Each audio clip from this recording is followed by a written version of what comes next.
Hello दोस्तों, स्वागत है आपके अपने YouTube channel S teaching centre में। दोस्तों मैं हूं शत्रुघ्न यादव। आज की इस वीडियो में औसत चैप्टर से कुछ महत्वपूर्ण प्रश्नों को शामिल किए हैं जो कि संख्याओं के औसत से संबंधित प्रश्न होंगे। इससे पहले जो हम वीडियो डाले थे उस वीडियो में संख्याओं के औसत से संबंधित प्रमुख सूत्र को कवर किए थे। जो फार्मूला होता है जैसे कि n तक विषम संख्याओं का औसत क्या होगा, n तक सम संख्याओं का औसत क्या होगा, n विषम संख्या का औसत क्या होगा, इस तरह के या तो प्राकृतिक संख्याओं का जो औसत ज्ञात करना होता है वर्गों का या घनों का, ये जो है पहले वाले वीडियो में हमने आपको बताया था जो फार्मूला होता है। उन्हीं प्रश्नों को हम शामिल करने वाले हैं जो कि उससे संबंधित है। तो चलिए दोस्तों शुरू करते हैं। प्रश्न आपके सामने जो आपका मोबाइल है उसके स्क्रीन पर नज़र आएगा और मैं आपको आसानी से बोर्ड पर बताते हुए चलेंगे। तो प्रश्न है लगातार 50 विषम संख्याओं का औसत क्या होगा। देखिए ये प्रश्न है लगातार 50 विषम संख्याओं का औसत। देखिए 50 तक इसमें नहीं है, इसमें है कि 50 विषम संख्याओं का औसत क्या होगा। तो इसका आंसर होने वाला है 50। तो ये ऑप्शन नंबर 1 में है तो 1 ही इसका आंसर होने वाला है, क्योंकि इसका फार्मूला होता है कि n विषम संख्याओं का औसत बराबर n। अब ये कैसे होता है इसको हम छोटा एग्जाम्पल से साबित कर देंगे। मानते हैं कि 5 विषम, एक क्वेश्चन लेते हैं, एग्जाम्पल छोटा क्वेश्चन लेते हैं। 5 विषम संख्या का औसत क्या होगा, ये क्वेश्चन हो गया। 5 विषम, इसमें 5 तक नहीं ना कहा है, 5 विषम कहा है। तो 5 विषम में 1 3 5 7 9, 5 हुआ, 1 2 3 4 5 को विषम हो गया। इसका औसत क्या होगा ये कहना है। चलिए औसत निकालेंगे तो सभी को जोड़ने के बाद जितना है उससे भाग दिया जाता है। तो जोड़ लीजिए, है ना। 9 7 16 और 5 21, 21 3 24 1 25, तो 25/5। इसको जब काटेंगे तो 5 आया था। अब बताइए 5 विषम संख्या का औसत कितना आया है, 5 आया है ना। इसी तरह से 50 विषम संख्या का औसत क्या होगा, 50 ही होगा। समझ चुके होंगे। ये फार्मूला होता है कि n विषम संख्याओं का औसत क्या होता है, n। तो भाई 50 विषम संख्याओं का औसत तो 50 ही होगा, या तो 100 विषम संख्याओं का औसत 100 होगा, इस तरह से। चलिए अगले प्रश्न की ओर चलते हैं। 100 तक के सभी विषम संख्याओं का औसत क्या होगा। इसमें लिमिट दे दिया है कि 100 तक। ये बताइए कि 100 तक अंतिम विषम क्या होगा, 99 होगा कि नहीं अंतिम विषम, है ना। तो हम आपको पढ़ाए थे कि n तक विषम संख्या का औसत बराबर n + 1/2, जहाँ n अंतिम विषम संख्या, जहाँ n क्या है, अंतिम विषम संख्या। अब यहाँ पर क्वेश्चन है कि 100 तक विषम संख्या, 100 तक है तो क्या 100 विषम है, नहीं 100 सम है। तो अंतिम विषम संख्या क्या होगा, 99 होगा। तो यहाँ पर लिखना है कि 99 + 1/2, मतलब n जो है अंतिम विषम संख्या रखना है। आपसे कहा जाता कि 99 तक विषम संख्या का औसत क्या होगा, तो यहाँ भी n बराबर 99 होता। आपसे कहा जाता कि 101 तक विषम संख्याओं का औसत क्या होगा, तो n का मान हो जाएगा 101, क्योंकि अंतिम में जो n का वैल्यू है वह विषम संख्या होना चाहिए। ठीक है। यहाँ पर कहा गया है कि 100 तक विषम, तो 100 तक विषम यानी कि अंतिम विषम 99 होने वाला है। तो 99 + 1/2, तो इसका हो जाएगा 100/2, तो कितना हो गया, 50। तो इस प्रश्न का जो आंसर होने वाला है वह 50 होने वाला है, जो कि बी ऑप्शन में दिया गया है। ये भी प्रश्न पूछा गया है। ठीक है। चलिए अगले प्रश्न की ओर चलते हैं। देखिए इस वीडियो में जो भी प्रश्न मिलने वाला है आपका, ये देखिए बहुत इम्पोर्टेंट है, कहीं ना कहीं पूछा गया है और पूछने की भी संभावना बहुत ज़्यादा होता है ऐसे प्रश्नों को। कह रहा है कि पहले 6 प्राकृत संख्याओं के वर्गों का औसत बताइए। 6 प्राकृत संख्या के वर्गों का औसत। अब बताइए वर्गों का औसत हम क्या बताए थे, वर्गों का औसत किसका वर्ग, प्राकृत संख्या का। n तक वर्गों प्राकृत संख्या। तो प्राकृत संख्या के वर्गों का औसत हम बताए थे कि n+1 और 2n+1/6 ये था। देखिए ये वर्ग का स्पेशल फार्मूला है, जहाँ n अंतिम प्राकृत संख्या। यहाँ 6 है, क्या है 6 है। चलिए 6 यहाँ रखिएगा, 6 + 1 2 गुने 6 + 1/6, तो 6 × 1 = 7, 6 दूनी 12, 1 13 और 13/6, तो 93 बाकी 6 से भाग पड़ेगा यहाँ पर। अब 6 से भाग पड़ेगा तो अब देखिए 15 × 6 = 90 और 1 = 91/6। डी में ऑप्शन में है ना, इसको आप लिख सकते हैं ना कि 15.1/6। देखिए डी में ऑप्शन में है कि नहीं है, तो ये इसका आंसर। तो मेन तो फार्मूला है ना, फार्मूला आपको जानना बहुत ज़रूरी है। चलिए अगले प्रश्न की ओर चलते हैं। प्रश्न है देखिए, 7 के प्रथम 10 अपवर्तियों का औसत क्या होगा।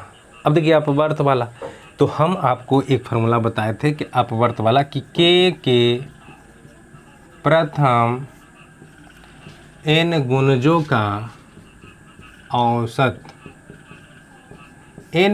का औसत, तो यहाँ पर बताए थे हम कि k × n+1/2 ये आपको करना है ना। यहाँ पर k का स्थान 7 ले रहा है। 7 के प्रथम 10 अपवर्तों, अपवर्त माने गुणज ही होता है, आपको मालूम होना चाहिए। अपवर्त 7 का पहाड़ा पढ़िए ना, 7 दूनी 14, 7 1 7 18, 7 5 35। तो ये जो पढ़े हम, ये क्या है, अपवर्त है। किसका, 7 का अपवर्त है। तो वह गुणज भी तो वही ना होगा, जो अपवर्त होगा वह गुणज भी होगा। तो यहाँ पर 7 गुने 10 + 1/2 करना है, तो 7 गुने 11/2 यानी 77/2। तो इसका आंसर ले आइए पॉइंट में, है ना। 77 का आधा कितना होगा बताइए, 38.5, 38.5 इसका आंसर होने वाला है। तो इस तरह से ये भी प्रश्न बन गया। चलिए अगले प्रश्न की ओर चलते हैं। तो अगला प्रश्न है 1 स्क्वायर 2 स्क्वायर 3 स्क्वायर मतलब 10 के स्क्वायर का औसत क्या होगा, 1 से 10 तक के स्क्वायर। तो ये तो स्क्वायर वाला है, वर्ग वाला है, जो कि अभी हम आपको बताए हैं। यहाँ पर n+1 × 2n+1/6 यही तो बताए थे प्राकृत संख्या के वर्गों का। चलिए यहाँ पर n का वैल्यू 10 हो जाएगा, तो 10 + 1 2 गुने 10 + 1/6, 10 × 1 = 21, 20 × 1 10 1 11, 10 1 11 अब 20 1 21/6, है ना। 7 1 21 और 3 दूनी के 6, 77/2। फिर से वही बात, 77/2 मतलब इसका भी जो है आने वाला है इनमें से कोई नहीं। इसका क्या आने वाला है, इनमें से कोई नहीं। देख लीजिए, क्योंकि इसका भी तो आंसर आएगा 38.5 ही ना, तो इनमें से कोई है नहीं, तो आंसर इनमें से कोई नहीं होगा। चलिए अगले प्रश्न की ओर चलते हैं। अब देखिए सम संख्या वाला आया है, लगातार 40 सम संख्याओं का औसत क्या होगा। तो 40 सम संख्याओं का औसत तक नहीं ना है, तक इसमें नहीं लगा हुआ है, कह रहा है 40 सम संख्या का औसत। तो दोस्तों इसका आंसर हो जाएगा 41। क्यों होगा 41? क्योंकि इसका हम फार्मूला हम आपको बताए थे कि प्रथम n